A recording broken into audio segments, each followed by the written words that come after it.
Hello and welcome back to the fourth installment of the morality series. This part is well overdue and I do thank you for your patience.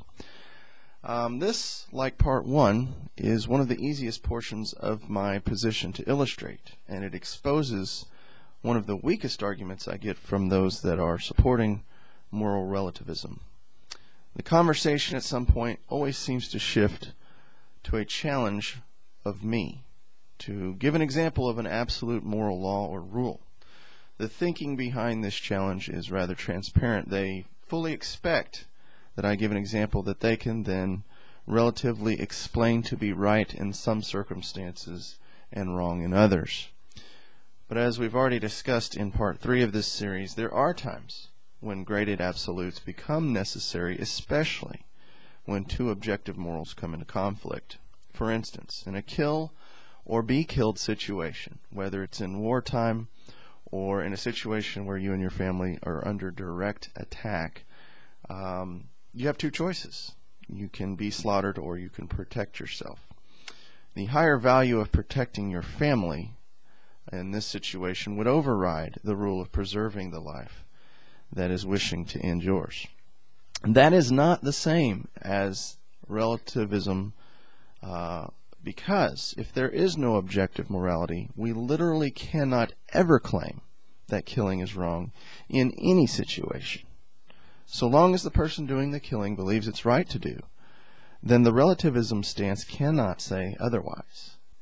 And as if to prove my point, I usually give an absolute moral such as, it's never okay to rape.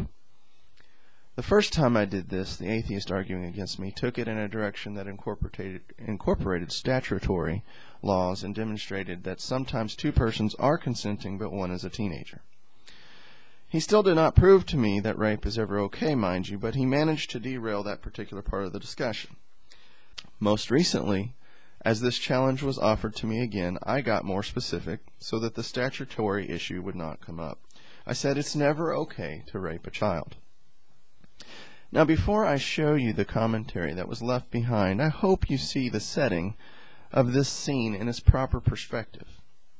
The atheist is now in a position that if they want to hang on to their worldview and win the argument, they literally have to defend or justify a circumstance in which child rape is okay. You would think most would bow out at this point and either abandon their views or at least stop the conversation with me. But that is not usually what happens. Instead, they say things like this.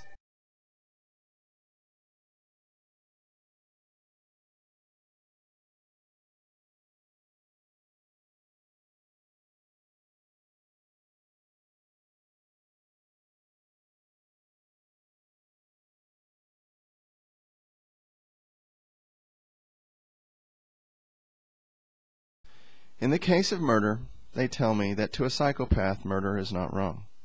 In the case of this type of rape, to a pedophile, it's not wrong. They are always careful to state that they personally don't agree, but that it's just proof that it's all relative. Some people think it's okay, while others, like them, do not. This is simply not a good argument at all. Not only are they now stuck defending some of the most grotesque and obviously immoral behaviors, but the logic just doesn't follow. The problem is you cannot support a relativism stance by showing that there are people that are actually immoral and all right with it. Case in point, let's take an absolute that we can all agree is absolute. The equation 2 plus 2 equals 4. This is always true. It's never false. But if I were trying to argue that this math equation is relative and used the same kind of logic being presented here, I would simply find a person or a group of people that would tell you they believe the answer is 5. Supposing I did that successfully, have I proved that this is a relative equation, or have I just proven that these people are wrong? Whether it's a society of people like Nazi Germany, or just one individual like Jeffrey Dahmer, people will get it wrong. But that's all they are, is wrong. Not just a people holding to a different view of morality.